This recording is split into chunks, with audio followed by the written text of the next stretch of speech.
बिस्मिल्लाहिर्रहमानिर्रहीम, अस्सलाम वालेकुम। मैं हूं सबीक आज़मी। आप देख रहे हैं फेसबुक और यूट्यूब। पहले आपके सामने जल्दी से अहम खबरें रख दूं, फिर उसकी तफसील से बात करते हैं। तहरीक इंसाफ का आज बड़ा पावरफुल शो पूरे पाकिस्तान में, खैबर से चित्राल तक, और इंशाल्लाह मुश्किल वक्त जो है वो आप पर गुजरने वाला है। हालात बदलेंगे। मायूसी के इस चुंगल से, इस कुफ्र से कैसे जान छुड़ानी है, मैं तफसील आपके सामने रखता हूँ। एहतजाज की अगर इस वीडियो में कवर ना हो सका तो अगले में इंशाल्लाह लाजमी तफसील से होगा। और आज रात एक बहुत बड़ा इंटरव्यू, जिसके बाद उम्मीद है ये जो सोशल मीडिया पे जो फ़ज़ा बनी हुई है, इसे ख़त्म करने में बड़ी मदद मिलेगी। वो आपने ज़रूर चेक करना है। मुफाहमत ग्रुप को माइनस इमरान खान की ऑफ़र किसने की? तहरीक इंसाफ का सख्त रद्द-ए-अमल उस पर आया, और जो जलसे जुलूस शुरू हुए लेकिन क्रैकडाउन भी शुरू हुआ है। जनरल रानी की पंजाब में पुलिस की सख्त हदायत, और पेशावर के जलसे में मुराद सईद की एंट्री की बात हो रही है। और वहाँ पर एक धमाका भी हुआ जहाँ जिसमें 70-80 की दिहाई में जिस तरह वारदात होती थी, उसी तरह की बेगैरती अभी भी चल रही है। ईस्ट इंडिया कंपनी की तरफ से वज़ीर आला खैबर पख्तूनख्वा ने 2 बड़े मुतालबे किए। एक, चीफ इलेक्शन कमिश्नर को इस्तीफ़ा दें, इलेक्शन दोबारा करवाने तैयार हो जाएंगे। पीटीआई इंट्रा पार्टी इलेक्शन की तफसील भी आज जमा। इलेक्शन कमीशन में इंतखाबी निशान बल्ला वापस, पार्टी दोबारा पैरों पर खड़ा होने जा रही है। और हुकूमत क्यों जानबूझकर इन लुटेरे डाकुओं को बनाई गई? अफवाज पाकिस्तान के सुप्रीम कमांडर और मौजूदा हुकूमत के 4 बड़े कारनामे, उनकी तफसील क्यों इन्हें दी गई? एचईएसएन कॉलेज में मरियम नवाज का दाखिला क्यों बंद हुआ? और रात के पाकिस्तान अफगानिस्तान की सरहद पर झड़पें ही शुरू हो गई हैं वहाँ। और 9 मई के खिलाफ जो खान के खिलाफ बयानिया, दफ़ा 164 का जो बयान सदाकत अवासी का 9 मई की साजिश ने फ्लॉप कर दी। और असल किरदार जो नून लीग के, तहरीक इंसाफ की छीनी हुई मखसूस नशिस्तें, उन्हें पार्लियामेंट के मेंबरान बनाकर कैसे तोहफा दिया जा रहा है। गैलप का एक बहुत बड़ा सर्वे, कौन लोग पीटीआई में और पीपल्स पार्टी में, नून लीग में किस तरह के लोग शामिल हैं। अनवर मकसूद साहब के साथ क्या हुआ आखिर में, सोशल मीडिया पर जो खबरें हैं उस पर भी एंड में बात करूँगा। लेकिन सबसे पहले तहरीक इंसाफ, आपको पता है उनके रहनुमाओं के घरों पर छापे मारे गए, रात गए, उठाया गया विहाड़ी से लेकर। और ये जो कॉल थी इस पर सियालकोट में सईद अहमद भली के घर, वाला में चौधरी नईम के घर, पंजाब में और मज़ीद तमाम कारकुनों को अगवा करने का एक सिलसिला जारी रहा। मरियम नवाज़ की भरपूर हिदायत थी। उसके बावजूद तहरीक इंसाफ पूरे पाकिस्तान में निकल रही है। इलेक्शन के बाद इस वक्त लोगों के मिले जुले तासुरात हैं। लेकिन हकीकी मानों में मैं इन इलेक्शन को पाकिस्तान की आवाम की बाखुदा जीत समझता हूँ। अवाम ने, पाकिस्तान के तहरीक इंसाफ लोगों ने बहुत मेहनत की, जान मारी, एक नई तारीख रकम की। नून लीग, पीपल्स पार्टी, इनके सहूलतकार, इनके जो असल आका हैं, उन्होंने भी एक तारीख रकम की, वो जो मैं आगे चल के बताता हूँ। लेकिन पीटीआई के लोगों ने जो मेहनत की, पाकिस्तान की आवाम ने जो मेहनत करके सिमत में लेके गए, और आज भी जिस तरह चट्टान की तरह खड़े हैं। तो देखें, ये वो नजरिया है इमरान खान का जो 27 साल आपको सिखाता रहा कि हार नहीं माननी। इसमें कोई शक नहीं आपका मैंडेट छीना गया, बल्कि छीन के इसे अंधों में रेवड़ियों की तरह बांटा गया। लेकिन आज भी लोग डट के खड़े हैं। अगर आज भी हिम्मत ना छोड़ें, एक दूसरे का सहारा बने, और ये जो वक्ती आपने जो बनी हुई है एक मसाइल बने, इनको ख़त्म करें। क्योंकि आपका रहनुमा जो ना रुकता है, ना झुकता है, ना टूटता है। अगर ये अल्ताफ़ हुसैन होता तो मैं आपसे कहता आप सरेंडर कर दें, कि वो बरतानिया जा चुका है। अगर ये नवाज शरीफ होता तो मैं डील करके जद्दे चला जाता, तो मैं भी आपसे कहता कि आप खामोश हो जाए। अगर ये आसिफ जरदारी होता, ईंट से ईंट बजा के दुबई भाग जाता, तो मैं भी आपसे इस वक्त कह रहा होता कि आप लोग हथियार डालें, खामोश हो जाएं, इंतजार करें, जब वो वापस आएगा फिर अपनी सियासी सरगर्मियाँ शुरू करें। लेकिन इमरान खान डट के खड़ा है, वो तकलीफ़ें परेशानियाँ बर्दाश्त कर रहा है। और आप लोग जानते थे कि जंग लंबी है, आप लोग ये भी जानते थे कि इलेक्शन आप नहीं जीतेंगे, ये आपको सब कुछ पता था। कोई नई चीज़ मैं नहीं बता रहा। पाकिस्तान इस वक्त हकीकी मानों में वही 1947 की तहरीक बनी हुई है, बिल्कुल उसी तरह। मुर्दा हजूम या तो आप बन जाए, या अपनी नस्लों को जिंदा रहने के लिए सर उठाकर जीने की राह दिखाते रहें। ओवरसीज़ पाकिस्तानी भी या तो आपस में लड़ते रहें, अपनी अपनी दुनिया में सरगर्म हो जाएं, भूल जाएं, या फिर अपनी सफ़ों में इत्तेहाद रखें, किसी प्रोपेगेंडे का शिकार ना हो, और अपना फोकस जो है वो इस तहरीक पर रखें। अब पाकिस्तान में जिस तरह तारीख़ में आपको देखें जो मजालिम हुए, आप जो हमें गुमनाम सफ़ात में हम तारीख़ पढ़ते थे, या पढ़ने की ज़हमत ही नहीं करते थे, क्योंकि वो मजालिम हमने देखे नहीं थे। आज तो हमने अपनी आंखों से सब कुछ देखा है।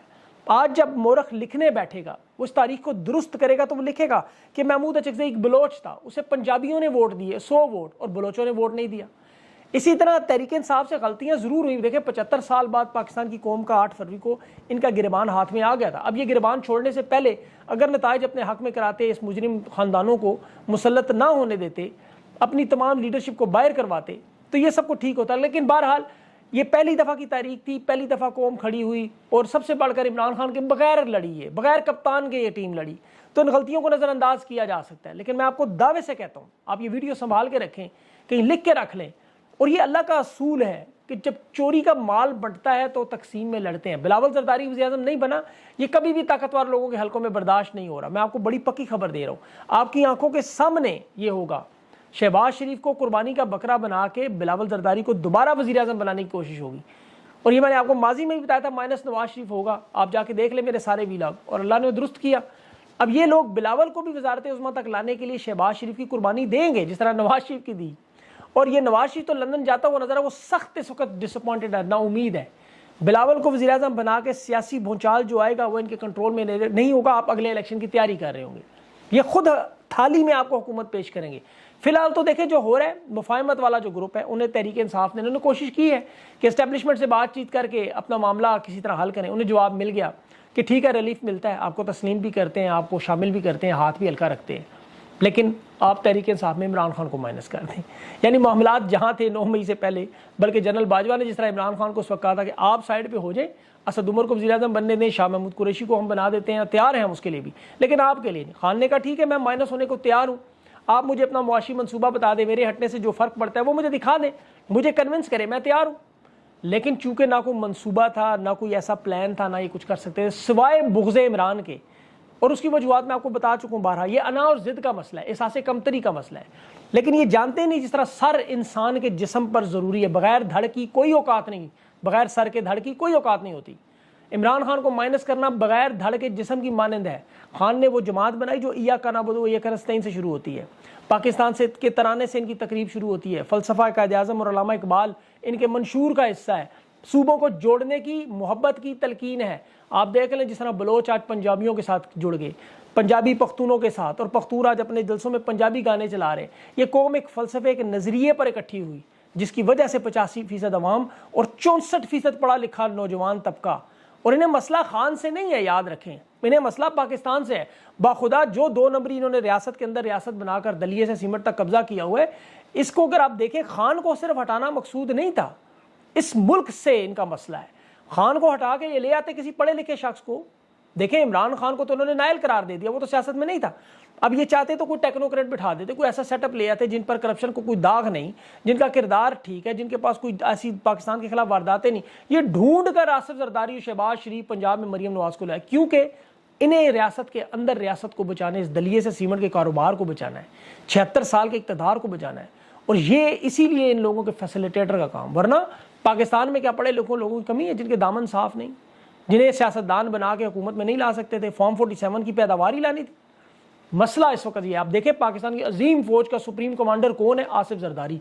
कातिल, भत्ताखोर, अगवा बराए तावान, कब्जा ग्रुप, ज़मीनों पर नाजायज़ कब्जे, चोरी, ठगी, करप्शन, दिमागी नफसियाती मराइज और 10% से 100% तमाम इल्ज़ामात दुनिया भर की अखबारात में सबूतों समेत इंटरनेशनल मीडिया दिखा चुका है। वो आज 7 लाख की एटमी फौज का सुप्रीम कमांडर था। इसके ऊपर मेमो गेट अपनी फौज की मुखालफत की, ये अमेरिका से कहता था आगे मुझे मेरी फौज से बचाओ। एबटाबाद ऑपरेशन का मरकजी किरदार था। वज़ीर आज़म कौन? डॉन लीक्स करने वाला, पाकिस्तान की फौज को दहशतगर्द करार देने वाला कि यहाँ से हमले हुए। पंजाब की चीफ मिनिस्टर पनामा लीक्स की और एवन फील्ड से सारे स्कैंडल से भरे हुए, और सारी की सारी काबीना या तो नैब से माफी शुदा या अमरीकी हदायत पर लाए हुए वो लोग जो रजीम चेंज ऑपरेशन समेत लंदन मुआहदे को मुकम्मल करते रहे, बाइडन हुकूमत की हदायत पर हुकूमतें बनाते रहे। मोहसिन नकवी जैसे लोग, वजारत दाखिला, सेनेटर, फिर चेयरमैन पीसीबी, ओहदे इस तरह बांटे गए। इनकी आप पूरी काबीना के नाम उठा के देखें, आपको सिर्फ ये लगता है ये सिर्फ और सिर्फ एक काम कर सकते हैं, वो करप्शन। लंदन प्लान के 4 स्टेक होल्डर, चारों को हिस्सा मिल गया। निगरान वफाकी वज़ीर दाखिला सरफराज बुख्ती, वज़ीर आला बलोचिस्तान। वफाकी काबीना में शामिल लोग देखें, वज़ीर ख़ारजा जलील अब्बास जिलानी, मुशीर ख़ारजा। निगरान वफाकी वज़ीर जो शमशाद अख्तर, वो वफाकी वज़ीर ख़ारजा होगी। फ़वाद हसन फ़वाद, आहद चीमा, एक पूरा तसलसल वही सेटअप। और जो लोग नून में शामिल किए कि वो सारे करप्शन की दुनिया के बादशाह, इन्होंने वाज़े तौर पर तकसीम किया। वजारत दाखिला, खारजा, इंफॉर्मेशन टेक्नोलॉजी, ये तमाम की तमाम वज़ीर आज़म के मातहत तो होंगी नहीं। वज़ीर आज़म तो खुद SIFC को रिपोर्ट किया करेगा। वज़ीर आला और वज़ीर आज़म सिर्फ और सिर्फ टिकटॉक पर शबाना रोज़ मेहनत करके वीडियोज़ बना के अपनी खिदमत करेंगे। अब जो मखसूस नशिस्तें इन्होंने तहरीक इंसाफ से छीनी, वो 9 मई के किरदारों में, मरकजी किरदारों में बांट दी। जिस तरह अफगानिस्तान में आपको पता है जब इनखला हुआ तो वहाँ अब उन लोगों को अमेरिका ने बचाया जो अपनी कौम से गद्दारी करते रहे, तर्जमानी के फ़राइज़ देते रहे, एजेंसियों के लोग थे, उन्हें लेने के लिए बड़े बड़े जहाज़ भेजे। आपने वो मनाजर देखे होंगे। पाकिस्तान में इसी तरह जब गैर कानूनी अफगान तारकीन को निकालने की कोशिश थी, उन लोगों को बचाने के लिए पूरा अमेरिकी वफ्द भी पहुँच गया। उसी सिलसिले की कड़ी ईस्ट इंडिया कंपनी अपने प्लांटेड एजेंट को, जिन्हें 9 मई के फॉल्स फ्लैग ऑपरेशन में लोगों को उकसाने, वरगलाने, इस वारदात करने में अहम किरदार, उन्हें नवाजने का सिलसिला, और वो भी तहरीक इंसाफ की छीनी हुई मखसूस नशिस्तों पर उनका मैंडेट इन्हें गिद्धों की तरह, कौमी असम्बली की जो मखसूस नशिस्तें हैं जिसका हक तहरीक इंसाफ की इन खवातीन के जो अब बेगुनाह जेलों में कैद है, वो छीन कर इन सियासी गिद्धों को दिया जा रहा है, जो इंतजार कर रहे हैं कब मुर्दार हो और उसकी लाश को मैं नोचने बैठ जाऊँ। अब ये खातून मरियम ना सहाफ़ी, ना अहलियत, ना काबिलियत, ना तजर्बा, 9 मई में उसने काम क्या किया, तहरीक इंसाफ पे इल्ज़ाम लगाने में इनकी मदद की, आज उसे कौमी असम्बली में मखसूस नशिस्त दे दी। अब इस खातून की आप प्रोफाइल देखें, मैं देख रहा था कि वो अब नाम आया इसका कौमी असम्बली के लिए। मरियम का हम नाम होने के अलावा सवाए गंदी गालियाँ देने के कोई सियासी विजन, तालीम से दूर दूर तक ताल्लुक़ नहीं, और तस्वीर और फुटेज सारी की सारी 9 मई के वाक़े में तहरीक इंसाफ के कपड़े पहने हुए वहाँ वारदात कर रही। जहाँ 9 मई की स्कैनिंग में इमरान रियाज जैसे बंदे को उन्होंने उठा लिया, जो सहाफ़ती ज़िम्मेदारियाँ लोग अदा कर रहे थे उन्हें उठा लिया। वो अक़लियती बरादरी पाकिस्तान में, क्रिश्चियन कम्यूनिटी, वो पादरी का एक बेटा दाऊद बाबर, माँ बाप का इकलौता बेटा, उसका वालिद पादरी, उस बेगुनाह नौजवान को 5 महीने से कैद, कसूर किया वो खान का दीवाना तहरीक इंसाफ का साथी, उस दिन वहाँ उधर मौजूद था। पत्थर पे उन्होंने लकीर लगा दी कि गंदी गालियाँ दें, गंदी ज़बान इस्तेमाल करें, अनपढ़ हों, गंवार हों, जाहिल हों, आपको तहरीक इंसाफ का छीने हुए ओहदे भी मिलेंगे। करप्ट ग्रुप, अगवा बराए तावान, कत्लो गारत, वो शहबाज शरीफ, मरियम नवाज, ये सारी मसाले हैं आपके सामने, और मैं आपको उसकी दलील देता हूँ कि अनपढ़ बंदा क्यों उनके काम। कब गैलप पाकिस्तान का आज का सर्वे देख लें, एग्जिट पोल सर्वे उन्होंने कराया, 8 फरवरी के जो आम इंतखाबात हुए इसमें PTI को सबसे ज़्यादा वोट तालीम याफ्ता नौजवान का, 18 से 24 साल, हाई स्कूल से लेकर आला तालीम याफ्ता सारे लोगों ने तहरीक इंसाफ को वोट दिया। और नून लीग पीपल्स पार्टी में मिडल से नीचे, 8वीं जमात से नीचे अनपढ़ लोगों के वोट की तादाद सारी उधर, जो थोड़े बहुत वोट नजर आए, असली वोट। मरियम नवाज अब चूंकि एची से नहीं गई क्योंकि वहाँ पे पढ़े लिखे नौजवान थे, वालदैन ने भरपूर ईमेलें भेजी कि ये यहाँ आई तो फिर हम नहीं यहाँ बच्चे भेजेंगे। अब छोटे छोटे स्कूलों में वहाँ तो असातिज़ा इनकी इज्जत अफजाई कर रहे हैं, वही काफ़ी है। अब जनरल रानी को, उनके चचा को, और ठगी के जो बादशाह हैं इस वक्त, उन्हें ताकत के जोर पर मुसल्लत तो कर दिया है इन्होंने, लेकिन दिलों में जो अवाम की नफरत है उसका क्या करेंगे। जो मैंडेट पे डाका मार तो लिया, लेकिन मुल्क कैसे चलाएंगे, महंगाई का तूफान कैसे रोके। अभी तो आपको पता है प्याज 300, टमाटर 200, मिर्चें 700, लहसुन 1000 रुपये पहुंचा हुआ है, मुर्गी 700 है, गोश्त 1400 रुपये पहुंचा। ये तो कीमतें मैं आपको सर बता रहा हूँ जो अवाम बर्दाश्त कर रही है। अभी तो लोगों ने बाहर निकल के अपना हक अदा करना है, और उनसे जो पेट पे लाता है उसका लोगों ने बदला लेना है। गंदा आटा दे रहे हैं लोगों को। 9 मई फॉल्स फ्लैग ऑपरेशन वैसे ही तबाह हो गया। सदाकत अब्बासी का दफ़ा 164 का बयान उन्होंने बनाया था, उस बयानिए को, उसके बयान हल्फी में जो रावलपिंडी की इंसदाद दहशतगर्दी की अदालत में जज को वाज़े तौर पर उसने कहा कि मेरा कोई ऐसा दफ़ा 164 का बयान मौजूद नहीं है, मैंने इमरान खान के खिलाफ कोई बयान नहीं दिया। अब ये बाकायदा तौर पर जज की स्टेटमेंट में, उसके फैसले में लिखा हुआ है। केस के दौरान सदाकत अब्बासी ने कहा कि मैंने तो ऐसा कोई बयान नहीं दिया। तो इस लिहाज से 9 मई का बयानिया जो खान के खिलाफ इन्होंने, वो तो वाकई बढ़ गया। अब इस वक्त तहरीक इंसाफ के जो कैद लोग हैं कोट लखपत में 80 के करीब लोग मौजूद हैं। कैंप जेल में इस वक्त तकरीबन 28 लोग मौजूद हैं जो 10 महीने से कैद है। ख़वातीन है उसमें, जैसे आलिया हमजा है, सनम जावेद है, आयशा भुट्टा है, आलिया शहजाद है। इन मुकदमात पर दलाइल हो रहे, फैसला महफूज है। डॉक्टर यास्मीन राशिद है, एजाज चौधरी हैं, महमूद रशीद, उमर सरफराज चीमा, इनके जो ट्रायल शुरू होने इंतज़ार कर रहे हैं। मिलिट्री कोर्ट में भी लोग ऐसे मौजूद हैं, सुप्रीम कोर्ट के फैसले का इंतज़ार है वहाँ पर। तकरीबन 3500 के करीब कारकुनान जो अब तक रिहा हो चुके हैं, और इसका क्रेडिट सारा इंसाफ लॉयर फोरम्स के वकला, उनकी जो काविश है उसे खराज अकीदत सलाम पेश करना चाहिए, और पाकिस्तान की कौम को इन जनरल सलाम पेश करना चाहिए कि जो इस जुल्म और फस्तायत में खड़े हैं।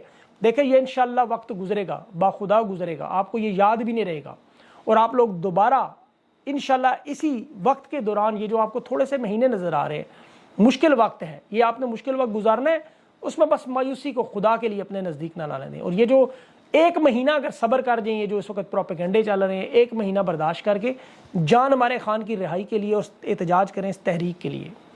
उसके बाद इंशाअल्लाह जब आपको वक्त मिले आप लड़ते रहें ओहदों के लिए, फ़लाँ को मिला, क्यों मिला, क्या मिला, वो आप अपना मामलात सेटल करते रहें, लेकिन फ़िलहाल फोकस अगर अपना इस तहरीक पर रखें। एहतजाज के मामले पर आज पेशावर के जलसे में मुराद सईद की एंट्री की मुकम्मल इतलात है, लेकिन अब पता नहीं, अब आखिरी वक्त पे पता चलेगा क्या वो फैसला करेंगे। उस पर इंशाल्लाह मैं अगले वीलॉग में मुकम्मल कवर करूँगा। एहतजाज का सिलसिला कहाँ कहाँ से हुआ, कितना हुआ, किस तरह लोग निकले, वो सारी तफसील इंशाल्लाह आपके सामने रखूँगा। अपना ख्याल रखें। अगले वीलॉग के लिए इजाज़त दें। अल्लाह हाफ़िज़।